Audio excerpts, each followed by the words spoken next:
जयपुर के Saint Paul school के सामने एक सफेद कार आकर रुकी। कार में बैठा आरव बैग और पानी की बोतल संभाल ही रहा था कि एक भिखारी ने गोद में बच्चा लिए शीशे पर खटखटाने लगी।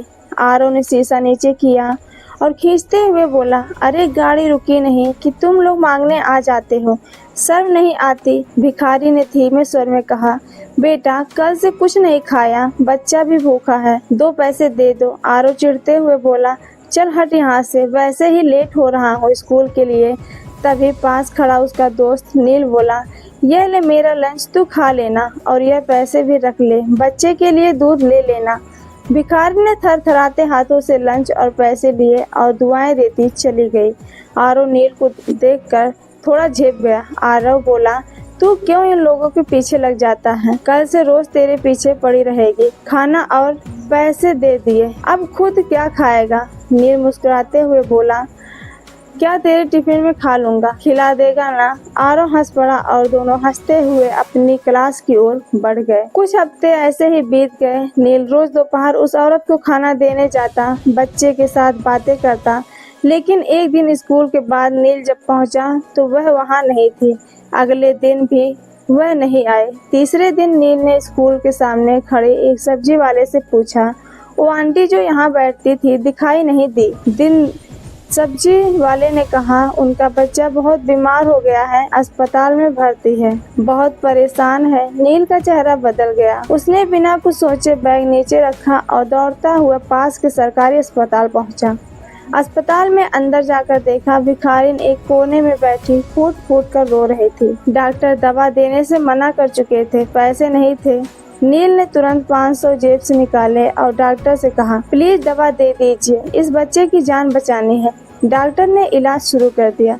भिखारिन रोती रही, कांपते हुए हाथ जोड़कर बोले, बेटा तू तो फरिश्ता है, तेरे बिना मेरा बच्चा नहीं बचता। उस दिन नील चुपचाप वहीं बैठा रहा जब तक बच्चे की तबीयत ठीक नहीं हुई। लेकिन आरव को यह सब पसंद नहीं था। एक दिन आरव बोला, तेरे पास पैसे बहुत हैं क्या, जो इन लोगों पर लुटा रहा है? नील बोला, मेरे पास तो पालतू पैसे नहीं थे, लेकिन मेरी माँ अब उस औरत के लिए अलग से खाना बना देती है। अब तो एक रिश्ता सा बन गया है। फिर नील बोला, तू भी एक बार मदद करके देख, बहुत सुकून मिलेगा। आरव बोला, मेरे पापा कहते हैं मेहनत का पैसा यूं किसी पर लुटाना मूर्खता है। हमारे घर में कोई दान वगैरह नहीं करता, और करता भी है तो टैक्स बचाने के लिए। नील हंसते हुए बोला, अपनी अपनी सोच है। तभी आरव गंभीर होकर बोला, देखा तू इन भिखारियों को पालते पालते खुद एक दिन भिखारी बन जाएगा।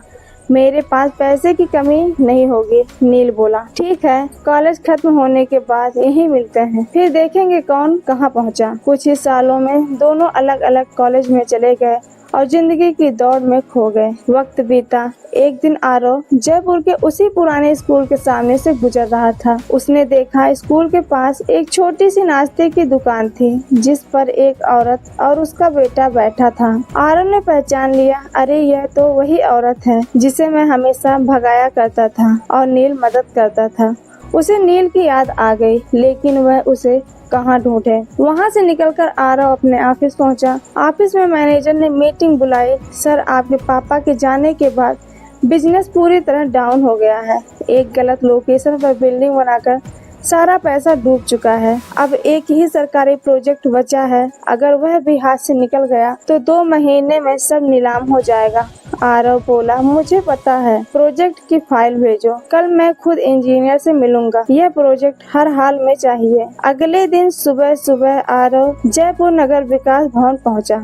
इंजीनियर के केबिन में पहुंचते ही बोला, सर यह हमारी रिपोर्ट है, जयपुर में हमसे बेहतर कोई बिल्डिंग नहीं बना सकता, बस एक मौका दे दीजिए। इतना कहते हुए उसने सामने देखा, अरे यह तो नील है। नील भी मुस्कुरा कर खड़ा हुआ और गले मिलते हुए बोला, कैसा है दोस्त? आरव बोला, अब तो मिल गया है तो मेरा काम बन जाएगा। नील गंभीर होकर बोला, माफ करना आरव, यह प्रोजेक्ट मैं तुम्हारी कंपनी को नहीं दे सकता। अगर तुम्हारे पापा की बेईमानी और गलत प्रोजेक्ट्स की वजह से कंपनी की साख खत्म हो चुकी है। आरव के पैरों तले जमीन खिसक गई और नील के पैरों पर गिर गया। मुझे एक मौका दे दे नील, वरना सब कुछ चला जाएगा। नील बोला, चल एक जगह चलते हैं। नील उसे लेकर उसी दुकान पर पहुंचा। बोला, पहचानता है इस औरत को जिसे तूने कभी भीख तक नहीं दी? मैंने बस थोड़ा सा लंच दिया था और कुछ मदद, और आज देख यह अपने बेटे के साथ इज्जत की जिंदगी जी रही है। भीख मांगने से निकलकर एक आत्मनिर्भर महिला बन गई है। फिर वह बोला, आज तू भी मुझसे भीख मांग रहा है, सोच फर्क क्या रह गया। आरव की आंखें भर आई। हाँ नील, तू बिल्कुल सही था। मैंने कभी किसी की मदद नहीं की, बस घमंड किया पैसे का। यही सीख था अपने घर से। तभी वही औरत मुस्कुराती हुई बोली, भैया आइए ना, बैठिए, कुछ लाऊं आपके लिए? नील बोला, नहीं माँ जी, बस हाल चाल लेने आए थे। औरत बोली, आपके कारण आज मेरा बेटा स्कूल जाता है। हमने पास ही एक कमरा किराए पर ले लिया है। मैं चाहती हूँ कि मेरा बेटा भी आप जैसा अफसर बने। आपकी मदद जिंदगी भर नहीं भूल सकती। वहाँ से कुछ दूर जाकर आरव बोला, अब मैं किसी से भीख नहीं मांगूंगा, नई शुरुआत करूंगा ईमानदारी से, और अपनी कमाई का कुछ हिस्सा जरूरतमंदों के लिए जरूर दूंगा। नील बोला, अगर तू सच में ईमानदारी से काम करेगा तो मैं तेरी सिफारिश जरूर करूंगा। आरव नील से गले लग गया। इन आंसुओं में उसका घमंड, उसका अहंकार सब बह चुका था। कहते हैं ना, किसी की मजबूरी का मजाक मत उड़ाओ, शायद तुम्हारी एक छोटी सी मदद किसी की पूरी जिंदगी बदल दे। तो दोस्तों, यह थी कहानी दो दोस्तों की। एक ऐसे दोस्त की जिसने मदद को जिम्मेदारी समझा, और एक ऐसे दोस्त की जिसने दिल से ही